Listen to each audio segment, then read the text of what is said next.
Bueno, después de repasar toda la información como venimos haciéndolo, como todos los jueves, tenemos la presencia de Josefina Díez aquí en nuestros estudios para hacer esta columna de Hablemos de Ambiente. Y esta frase de cabecera creo que marca un poco de lo que vamos a hablar y de lo que nos trae hoy José, que es el clima está loco. José, ¿qué pasa con esto? A ver, ¿por qué? Bueno, un poco hablar esto del clima, del tiempo, del cambio climático, que son conceptos que se escuchan todo el tiempo en los medios de comunicación o que leemos en los portales, pero hay mucha gente que quizás no sabe qué significa, por ejemplo, cambio climático. Claro. Entonces hoy vamos a hacer una especie de clase, hoy me vine medio maestra. Me encanta eso, me encanta que nos traigas la clase para que la gente tome nota, agarre el bloc de hojas, una lapicera y empiece a anotar, o con el celular, más fácil. Tal cual. Así que para empezar un poco vamos al titular de esta columna, que es el clima está loco, que muchos deben haberla usado esta frase la semana pasada en el día de pleno invierno, en pleno verano, me imagino. Y en realidad cuando decimos el clima está loco, lo que estamos haciendo referencia es el tiempo meteorológico está loco. Entonces vamos a repasar conceptos básicos, ¿sí?, de tiempo y clima. A ver. Traenos a colación. Bien. ¿Qué es tiempo? ¿Qué es clima? El tiempo meteorológico hace referencia, por ejemplo, a las características locales y temporales de temperatura, de presión, de humedad, que es en realidad lo que, por ejemplo, vos acá en el noticiero comentás día a día. A menudo, exactamente. Entonces el ejemplo es, bueno, el tiempo de Mar del Plata, la humedad, el día... la presión, medida en hectopascales y demás. Exacto. Ese es el tiempo meteorológico, que es cuando decimos, bueno, hay una lluvia en Mar del Plata, el tiempo. El clima, por su parte... Que ya vemos que es diferente. Es diferente. Es algo puntualmente a largo plazo, que son características más generales de una zona o de una región y por un periodo de tiempo determinado. Por ejemplo, en 20, 30 años, ¿sí? Entonces ya cuando estamos hablando de clima, estamos hablando de periodos más largos. O sea, un lapso largo, claro. Exactamente. ¿Cómo puede estar el tiempo, el clima, de acá a 10 o 20 años en Mar del Plata, por ejemplo? Exactamente. Ahora, cuando nosotros hablamos de cambio climático, ya sabiendo que el clima es algo, un periodo largo, a largo plazo, según la ONU, el cambio climático son cambios en, por ejemplo, las temperaturas a largo plazo globales, ¿sí? Entonces estábamos hablando ya de algo mucho más macro, más complejo y con mayores incumbencias. A ver, vamos a traerlo a lo llano. Lo que pasó en Mar del Plata la semana pasada, ¿es parte de esto que vivimos, que es el cambio climático? Bien, es parte del tiempo meteorológico, pero también son consecuencias del cambio climático que estamos viviendo. Perfecto. El cambio climático, como dije recién, que son cambios, pueden ser cambios naturales o cambios antrópicos. Cambios naturales como por ejemplo una variación en el ciclo solar. Claro. Que eso ya tampoco me voy a meter mucho en tema porque no soy meteoróloga, pero eso sería natural. Y cambios antrópicos, que antrópico es del hombre. Otra vez el hombre metido en... Generando causas, consecuencias por parte del hombre. Exactamente. Cuando hablamos, y acá me quiero detener, cuando hablamos de cambio climático por la mano o la actividad del hombre, es puntualmente por la quema de combustibles fósiles. Sí.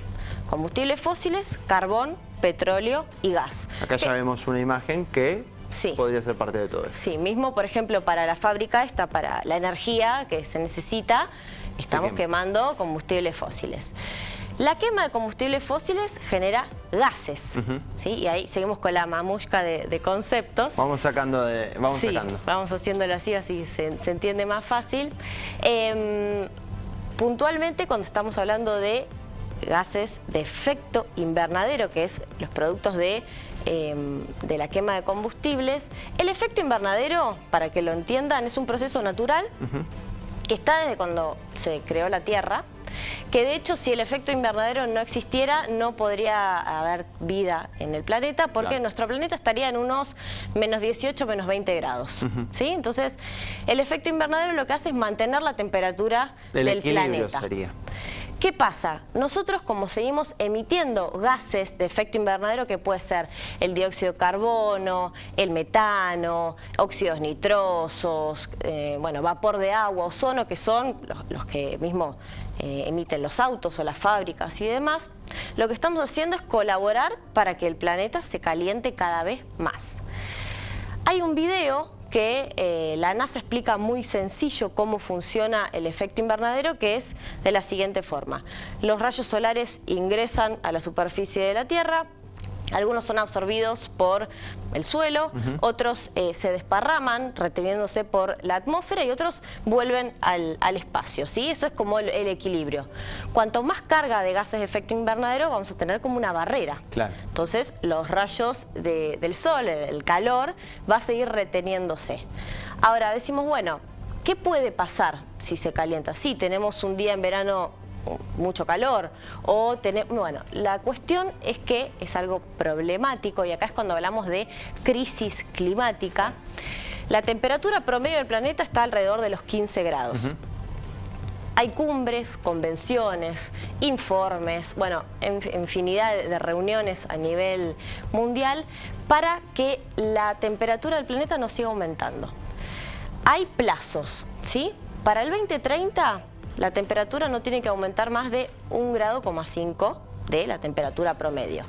Ahí ya vamos a estar viendo consecuencias, como de hecho estamos viendo ahora, claro, las olas de calor, ¿sí? Algunas modificaciones en nuestros ecosistemas, que por el momento... mayores inundaciones, sequías, por el momento, a ver, están afectando nuestra vida cotidiana, pero no es una alarma por el momento. Pero si se llega a los 2 grados de aumento de la temperatura promedio, ya llegaríamos a un punto de no retorno. Claro. Y ahí sería el problema. De hecho, para el 2040 se estima de que si seguimos consumiendo los recursos, seguimos emitiendo los gases que estamos emitiendo, vamos a llegar y por demás. Ahí los problemas son alarmantes, son preocupantes, como por ejemplo hay proliferación de plagas, porque las altas temperaturas favorecen la reproducción de distintos vectores, escasez de recursos, escasez de agua por las sequías, entonces mucha más gente va a estar afectada por el no acceso al agua, modificaciones en los ecosistemas, inundaciones, porque decís, bueno, calentamiento global, pero inundaciones sí, porque lo que se hace es desequilibrios en el funcionamiento de la Tierra. Hoy en día estamos en una transición hacia nuevas economías o nuevas formas de consumir los recursos naturales, pero si nos ponemos a pensar, para el 2030 deberíamos ya dejar de consumir combustibles fósiles y estaríamos un poco lejos de que eso pase. Un poco lento va el asunto. Sobre todo que las empresas quieran llevar adelante esa transición. Exactamente, es una transición, es un cambio de matriz energética, pero a 180 grados. Entonces, lamentablemente está preocupando esto, por esto hay muchas convenciones y muchas reuniones a nivel global para poner cartas en el asunto y empezar a resolver desde políticas públicas. Hay distintas estrategias que se están llevando a cabo de mitigación o prevención del cambio climático. En Mar del Plata algunas se están llevando a cabo.